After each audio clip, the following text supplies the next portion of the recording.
Colin le menuisier par Raymond Machereau et Yvan Delporte.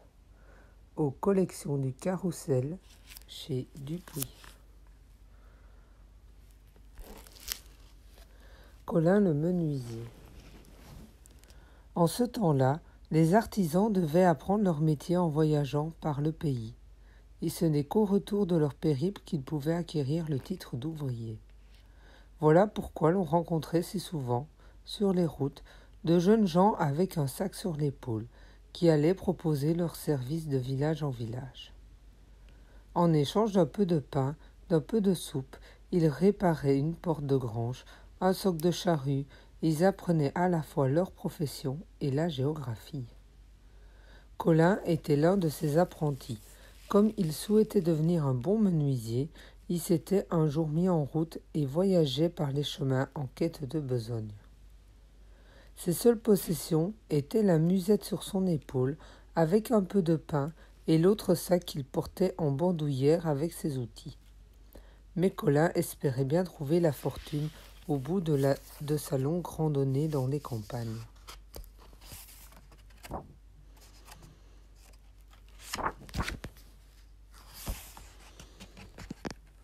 Car Colin souhaitait devenir riche. Oh, pas aussi riche que monsieur le notaire de son village, qui possédait un landau tiré par 2 chevaux, conduit par un cocher, coiffé d'un grand chapeau. Mais tout de même, Colin espérait rencontrer un trésor sur sa route. Et il sifflotait un air guilleret lorsqu'il aperçut au loin une roulotte de bohémiens. En ce temps-là, on croisait souvent des bohémiens ou romanichels ou gitans errant à l'aventure, allumant au bord des chemins leur feu pour y cuire quelque nourriture. De nombreuses légendes couraient à leur sujet, mais Colin n'y croyait pas. Or, Colin, qui suivait des yeux cette roulotte, s'aperçut qu'elle s'arrêtait à l'entrée du village avec un étrange soubresaut. Il vit l'homme qui conduisait le cheval sauter par terre, suivi de la femme qui se trouvait à l'intérieur. Tous deux se penchèrent sur l'arrière du véhicule. Se rapprochant, Colin constata que l'essieu s'était brisé. « Voilà, se dit-il, l'occasion de montrer mes qualités de menuisier. » Au moment où il arrivait à la hauteur du véhicule, il vit 2 gendarmes accourir. Le plus grand, qui paraissait être le chef, eut un geste autoritaire à l'adresse du gitan. « Circulez, dit-il, vous encombrez cette voie carrossable. Et en outre, vous êtes certainement un voleur et un chenapan. Les habitants de cette ville ne veulent pas d'indésirables chez eux. Allez-vous-en. » Le bohémien tenta de s'expliquer, mais il y perdit sa peine. Colin alors s'avança et dit au gitan : « Ne vous en faites pas, monsieur, je vais réparer votre roulotte, et vous pourrez quitter ce village inhospitalier. » Il saisit ses outils, et sans un regard aux gendarmes qui arpentaient la route d'un air important, entreprit de réparer l'essieu. Bien vite, la roulotte des gitans put repartir, et avant de s'éloigner, le nomade dit : « Tu es un bon petit. Je te revaudrai ce service avant qu'il soit longtemps. » Des villageois avaient observé la scène avec désapprobation. Comment ? Voilà que de vilains romanichels étaient en difficulté et un jeune garçon se proposait à les aider ? Quel scandale ! Il faut vous dire que les gens de ce village se méfiaient beaucoup des gitans et les soupçonnaient des pires méfaits. Mais Colin se moquait bien de leurs opinions. Il avait rendu service à des malheureux et cela lui suffisait. Il se dirigea vers les villageois. « Bonjour, dit-il, je m'appelle Colin et je suis apprenti menuisier.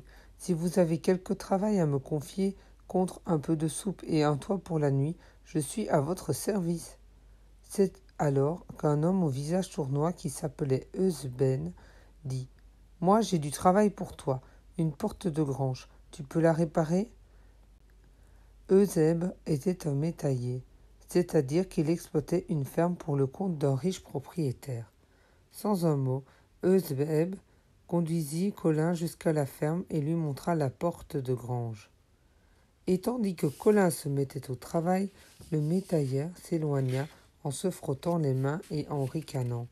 « Eh, ce jeune sot va me permettre d'exécuter mon plan. Cette nuit même, quand il dormira, j'emporterai le beau coq du maître et c'est lui qu'on accusera.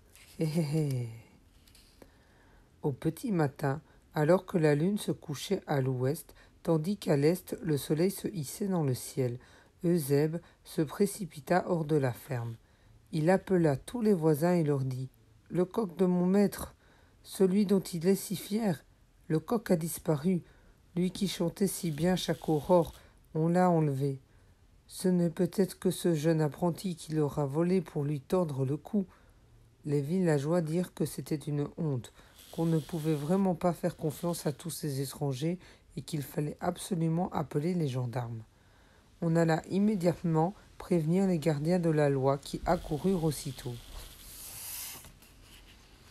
Et Colin, qui rêvait toujours de devenir riche, fut réveillé par la poigne solide d'un gendarme qui le secouait l'épaule en disant « Allons, jeune gredin, pas de la peine de faire l'innocent. Nous savons que vous avez commis un vol. Oust, en prison. » Colin eut beau protester de son innocence et expliquer qu'il ne savait pas de quoi on l'accusait.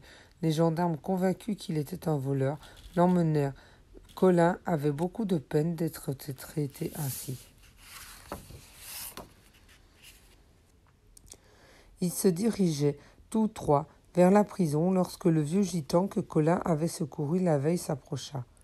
Voyant la mine défaite de Colin et l'aspect sévère des deux gendarmes, le bohémien comprit qu'il se passait quelque chose d'anormal. Il demanda aux gendarmes pourquoi il emmenait le jeune garçon.